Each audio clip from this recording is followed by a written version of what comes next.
ఈ నొప్పి, జలుబు, తలనొప్పి ఏమున్నా రక్షణ ఉపశమనం. శాస్త్రి బామ్ మీ కుటుంబ ఆరోగ్య రక్ష.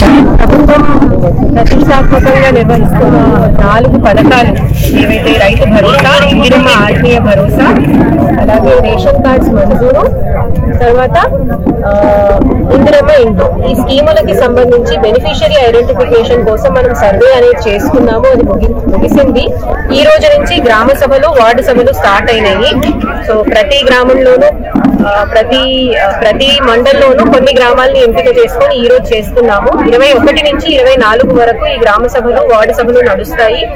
వీటన్నిటిలోకి ఏమన్నా మనకి ఇప్పటి వరకు మనం వెరిఫై చేసిన లిస్టు, బెనిఫిషరీస్ ఎవరినైతే ఐడెంటిఫై చేశామో ఆ లిస్టులన్నీ చదవడం జరుగుతుంది, చదివి వినిపించడం జరుగుతుంది. అలాగే లిస్టులు కూడా డిస్ప్లేలో పెట్టడం జరుగుతుంది.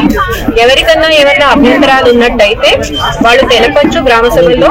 అలాగే మా పేరు ఉండాలి ఈ లిస్టులో, మా పేరు రాలేదు అన్నవారు దరఖాస్తు చేసుకోవడానికి స్పెషల్ గా కౌంటర్స్ కూడా ఏర్పాటు చేస్తున్నామండి. ప్రతి ఒక్కరూ ఈ అవకాశాన్ని సద్వినియోగం చేసుకోవాలి. పట్టణంలో 1వ వార్డు నందు ప్రజాపాలన ఏర్పాటు చేయడం జరిగింది. ఇట్టి కార్యక్రమానికి ప్రజలు సద్వినియోగం చేసుకోవాలని చెప్పి నేను ప్రజలకు విజ్ఞప్తి చేస్తున్నాను.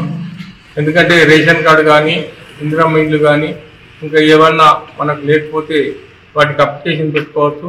రేషన్ కార్డులో మనం అప్పుడు ఇచ్చినప్పుడు అప్పటికి కొంతమంది పిల్లలు పుట్టలేరు కాబట్టి ఇప్పుడు పుట్టిన వారు కూడా మళ్ళీ అప్లై చేసుకోవచ్చు. ఈ అవకాశం మనకు గవర్నమెంట్ కలిగించింది కాబట్టి ఈ రేవంత్ రెడ్డి సీఎం గారికి కూడా ప్రజల తరఫున నేను ధన్యవాదాలు తెలియజేస్తున్నాను. మరిన్ని వీడియోస్ కోసం ఛానల్ ని సబ్స్క్రైబ్ చేయండి. లేటెస్ట్ అప్డేట్స్ కోసం వాట్సాప్ ఛానల్ ని ఫాలో అవ్వండి. ఆ లింక్ డిస్క్రిప్షన్ లో ఉంది.